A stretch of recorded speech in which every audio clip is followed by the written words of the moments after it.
What is a tree's favorite type of math? Twigonometry. So hi everyone, today I'm gonna Today I'm reviewing Everything That Makes You by Moriah McStay. This book comes out in March. I'm not sure what exact date, so I will annotate whatever. This book follows a girl named Fiona, and she has a scar all down the right side of her face due to a childhood accident.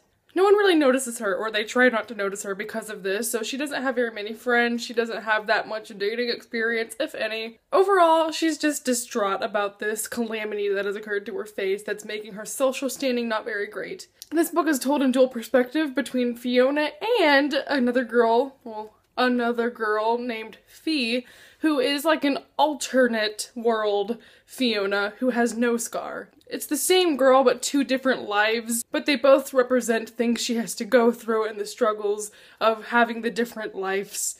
Overall, I gave this book a 3.5 stars. I thought the idea sounded just so cool. I loved this cover, that's what drew me in. It's a beautiful cover. So let's just get on into my review. Putting the book down now. Okay, I can wave my hands. I hopefully will never do this in a video ever again. Okay, anyway, I started the book and immediately I was like, oh, because in the first scene she's talking about this guy she likes and it gets really cheesy, like, he's so beautiful, he looked at me, I almost fainted, that eye color should be illegal, and I was so early on like, is this how this book is going to be? And I got stressed out because I did not like it.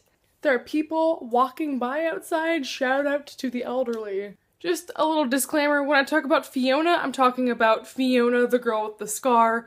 When I'm talking about Fee, I'm talking about Fiona without the scar, alternate life. Fiona, for a lot of the beginning of the book, was just extremely sour and whiny and not a good main character. She was just so pessimistic a lot of the time, and she was kind of exhausting to read about because she just didn't have the best personality. She wasn't interesting. There was really nothing redeeming about her for a long time. I don't know how many people will be able to relate to Fiona just because not a lot of people have facial deformities. So I don't know if that was just a personal problem that I couldn't connect with her or if it was just an overall she's not a very relatable character. Also, a huge problem I find with Fiona is that her mom specifically is always wanting the best for Fiona. She's like, you have to make good grades, you have to make sure that you look pretty, she likes to make sure her daughters were dressed nice, and she's just constantly antagonizing her mom because she's like, my mom told me to put on makeup today, she must hate me, she doesn't think I'm good enough, and it was just always kind of a little bit annoying that she was overreacting like that, and I totally get where that's coming from, but I think it went too far sometimes. Let's talk about the side characters really quick. I loved our secondary characters in this book. Lucy is Fiona's best friend, who is a lesbian, which was awesome. We don't really get to see that portrayed, we just hear it mentioned a couple of times. But regardless, I think it's awesome that it's just kind of slid in there casually. But my favorite relationship in this whole book is between Fiona and her brother Ryan. Ryan was just such an awesome secondary character. That's that one character that's like encouraging, always there for her, always. The brother-sister relationship was just so flawless, and because I don't have a brother, I've never really experienced that, so I think this was just very I almost said heart-touching, but I meant to say heartwarming and touching. That was about to be very awkward. Now let's talk about Fee. I'm gonna start getting into the plot issues that I didn't really like. Sorry if this jumps around a lot. It's really hard to do this review because there's two different perspectives and I just don't know okay. So my main deal was that the chapters with Fee, which is the alternate life that she would have if she didn't have her scar, I didn't really see the point of them. Everything is different in that life, like her best friend Lucy, they're not friends. She meets a whole other set of characters that aren't in Fiona's chapters. She has a boyfriend in that life and she plays sports, but then something happens and she like, my phone ran out of space and I had to go fix it. So, I'm sorry if I was in the middle of a thought. I don't remember. I think the dual perspective was something that was an interesting concept, but in the end, I just didn't think it completely failed. It just wasn't perfect, and also wasn't what I was expecting. In the back of this book, it says, have you ever wondered what if? So it kind of made it sound like this was gonna be like Fiona's life versus a perfect life that Fee might have. And so I went into expecting like this beautiful, talented girl, which she was, but in the end, that POV had like a harsher, more depressing storyline than Fiona's, and I just felt like that was a bit twisted. I guess I liked it, but it just threw me off a little bit. Like I said, Fi's chapters just seemed kind of unnecessary. I liked the juxtaposition of one versus the other, however, I think I would have liked it much more if this had just remained Fiona's story. I loved seeing her story of growth and discovering herself and coming out of her shell a little bit more. And I feel like Fi's chapters didn't really add anything to that, so it just seemed like this could have worked as a book just about this one girl. I thought that it was just awkward having to intersperse them because I wouldn't say that I cared more about one or the other, but I definitely felt like Fiona's chapters were just the main focus and was all I really wanted to focus on. Another thing about the plot that I thought was kind of funky was that this book jumps around with time a lot. Like, the book starts out in this 1 month, and then something will happen, then it will skip to like a year later, and then things will happen, then it'll skip to 6 months later, and things will happen, and I didn't really see the point of it, and it was really choppy, and I didn't really understand that. I like how the book takes place over a span of like 2 years. There wasn't really a significance to it.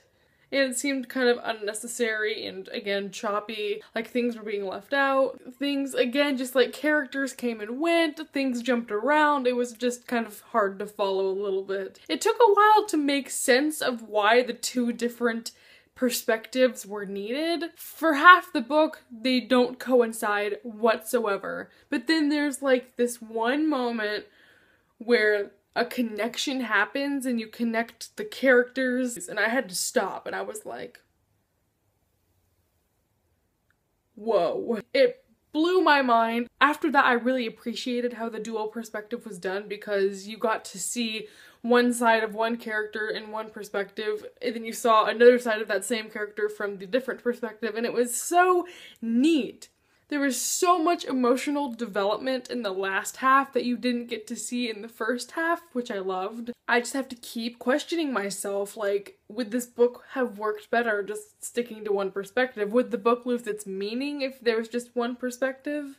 Now, just a couple of minor comments that I have that are like specific things in the plot that just nagged at me. First of all, Fi gets a boyfriend in her chapters. This really bothered me because her boyfriend had an illness that he lied to her about not having for like, I think they said a year, 6 months, a long time. That was super annoying, and like, I could tell something was wrong with him, so I was like, oh, does he have cancer? What the heck is wrong? And then it comes out, what's the matter with him? And she's like, oh, I had no idea. So I was just kind of like thrown a little bit and wondering why that was a thing. And then in Fiona's chapters, I wish this could have stayed like a story that was like, oh, I'm beautiful, just in my own way, beautiful from the inside, and just have it like that, but she got the surgery, the plastic surgery to make her face look better. That just rubbed me the wrong way. In the end, there was a significance to it that made you kind of stop and go, whoa. And then one other thing about Fiona was that at the beginning of the book, she has a guy ask her out, and so they go together, and she's like, he's not anything special, but whatever. Then she goes to college, and she meets a different guy, and they start flirting, and it just, again, rubbed me the wrong way that she would cheat on her boyfriend. Like, I know everyone's like, oh, but whatever, college. Sometimes the writing and the dialogue could get a little bit corny, but that was way toward the beginning of the book, and it didn't really bother me in the end. And I know I just spent, what, 10 minutes talking about how much I didn't like the dual perspective, but I swear to you, it's a very interesting way to write a book, and I would love to hear your thoughts on this. I think that I don't know how I feel about it. Like, I like it on one hand, it's confusing on another hand, it's just like, it made me think. I think that's just the main deal, is that it definitely is making me think. What can I say? I loved at the end of this book how everything wrapped up, and both lives, you kind of just felt kind of fluffy, and all the characters got an end. So that is everything I have to say about this book. Sorry if it was all over the place, because it's kind of hard to talk about dual perspectives, because it's two whole storylines going on. So thank you everyone for watching this video. I am heading to book club in an hour, which is why I look so prima donna right now. Alright, retweet. Bye everyone, hope I see you next time. Oh, nice. Love this lip stain because